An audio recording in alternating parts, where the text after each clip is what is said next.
everyone. Before I begin, I would just like to acknowledge the traditional custodians of the land on which we meet today and pay my respects to our elders past, present and emerging.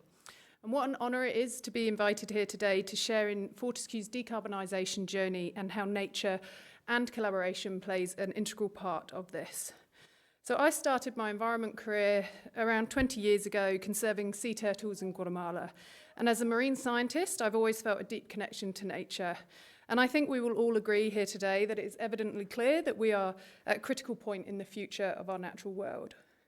And working at Fortescue over the last 4 years, I've been embedded in our push to drive the energy transition globally. And through this journey, I have seen firsthand it is possible to decarbonise hard-to-abate extractive industries, and we can do it sustainably, benefiting both people and the planet now and into the future. And I'm excited to share a brief insight into how we're working towards this. So for those of you who are not familiar with Fortescue, we are one of the world's largest iron ore producers. We were founded in 2003 by Executive Chairman Dr. Andrew Forrest. So we operate 4 major iron ore hubs in the Pilbara region of Western Australia, shown there on the slide. Our operations include mining hubs connected by 760 kilometres of heavy rail to our shipping and towing facilities in Port Hedland. And each year we export around 190 million tonnes of iron ore. But we acknowledge that the mining sector is a big emitter of carbon emissions. And through recognition of the need to tackle climate change, Fortescue has become a global green energy, technology and metals company working to accelerate commercial decarbonisation through heavy industry rapidly, profitably and globally. We have a real zero target. And what this means is zero fossil fuels and no carbon offsets in our operations. And we have a target to decarbonise our terrestrial operations, looking at scope 1 and 2, by 2030. This is one of the most ambitious targets in the industry. But we are determined to prove to the world that we can achieve real zero by 2030 in one of the world's most challenging sectors. And our decarbonisation plan leads by example, pioneering new solutions that will transform energy, mining and industry worldwide. So Fortescue Zero is our green technology arm, and this exists to engineer the technology needed to eliminate fossil fuels from our planet, but can also inspire the world to act. But to make real impact, we want to ensure that others can follow. So we aim to demonstrate that decarbonisation can be achieved profitably, proving that strong economic outcomes and sustainability really can be achieved together. We believe that if we can transform our operations to real zero by 2030 profitably, then any sector should be able to.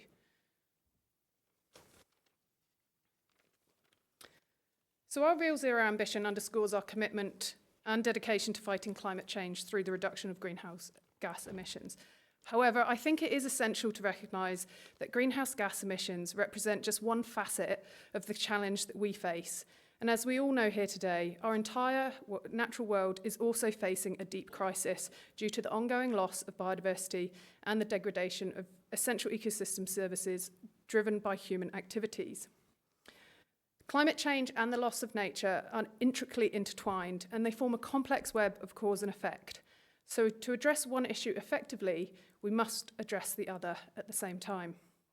So acknowledging this interdependence is essential for developing comprehensive strategies to mitigate the impacts of climate change and safeguard our planet's diverse and invaluable ecosystems. So this climate-nature nexus implies that to become a truly green company, Fortescue must, in addition to reducing greenhouse gas emissions, incorporate nature-positive, nature repair opportunities along with nature-related business risks into our decision-making and our long-term strategy.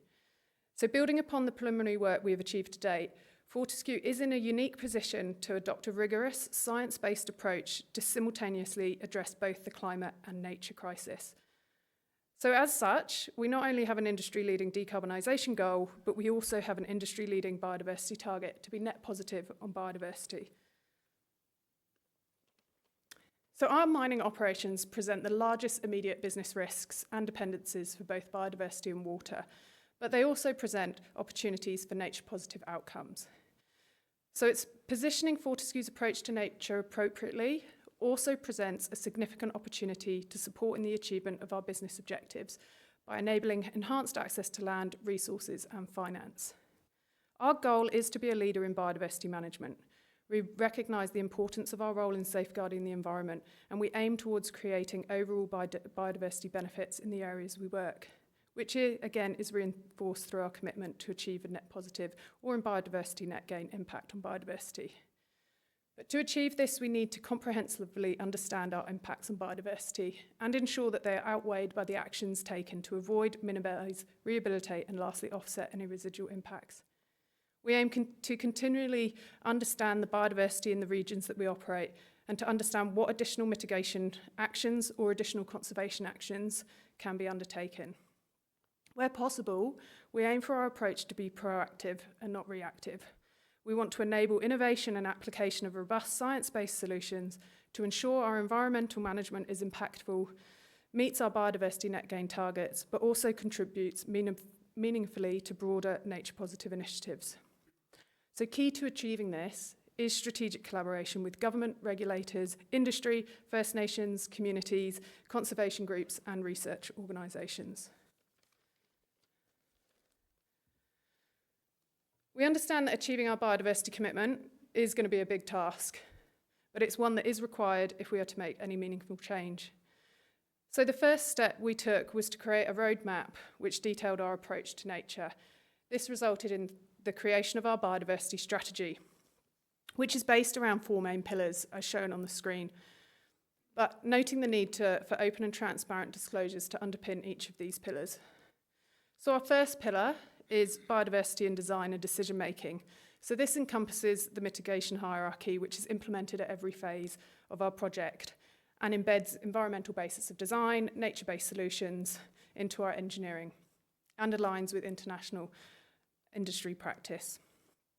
So pillar 2, which is protect, maintain and enhance ecosystems, encompasses landscape management such as feral, invasive and weed management at scale.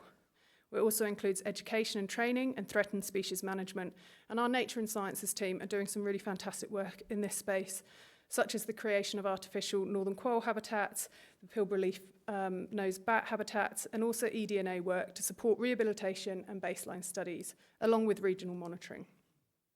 So pillar 3 is biodiversity knowledge generation, and I feel this is probably one of the most relevant to our discussion today and integral to broad-scale nature-positive initiatives. So this pillar focuses around strategic partnerships and collaborations, such as the partnership we have with the ACIUCN, which I'll discuss in a moment. We're also partners with Flora4 International, the Proteus Partners, BirdLife Australia and BirdLife International, local universities, the Western Australian Biodiversity Science Institute, WABSI, the Harry Butler Institute and the Western Australian Herbarium, which is just to name a few. We're also doing impact research monitoring that focuses on threatened species and scientific uncertainties. And this is a focus area and includes the artificial habitat creation I mentioned earlier. We've done 10 years of research and development of a regional monitoring program for night parrots and also done a lot of extensive research into pilbara leaf nosed bat, including real-time tracking and artificial cage development. Our final pillar is rehabilitation and restoration excellence. This involves collaboration with peers through organisations such as CRC Time to understand and improve our mine closure planning, including establishment of scope to drive and implement rehabilitation programmes and identifying suitable criteria and metrics. A key component of this pillar is the co-management and Indigenous opportunities in closure planning, including partnerships with ranger programmes, Indigenous business opportunities for undertaking rehab projects, and co-management with traditional custodians. I think it is fair to say that we are in the early stages of our nature journey, and we're working hard to understand how best to approach it.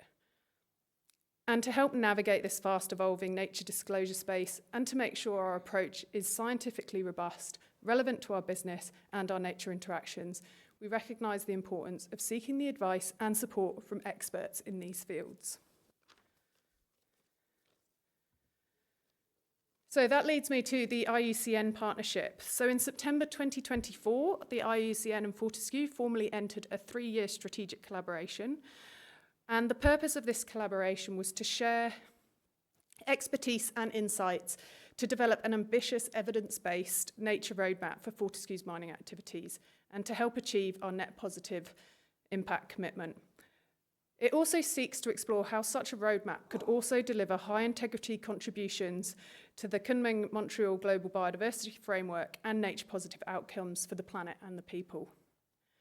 So to achieve this, the IUCN will look at reviewing and improving Fortescue's biodiversity management at a site and a landscape level, using IUCN tools such as Biodiversity Net Gain Review Protocol, Measuring Nature Positive Approach, and other relevant IUCN approaches and tools as needed, and aligned with nature-related assessment and disclosure approaches such as the Task Force for Nature-Related Financial Disclosures and Science-Based Target Initiative.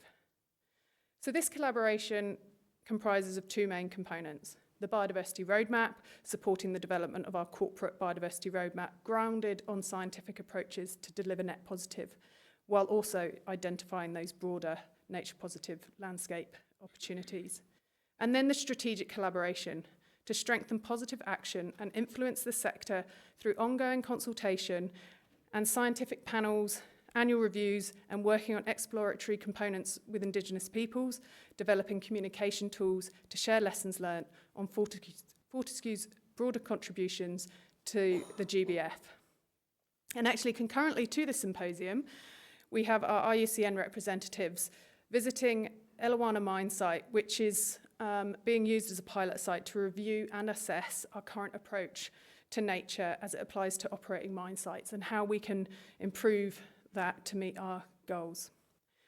We're super excited about this collaboration, and we really hope it will assist Fortescue to define scientific approaches to assess our biodiversity impacts, set meaningful targets, track progresses, and adopt approaches that deliver high integrity contributions for species, ecosystems, and local communities, including Indigenous peoples. And through the promotion of best practices and the application and refinement of current conservation tools and approaches for the mining sector, the collaboration also has the potential to positively influence sectoral standard practices in different geographies, which could be pretty big for embedding science-based solutions for nature and industry. Thank you very much for the opportunity, and I hope that provides a bit of an overview into the work we're doing.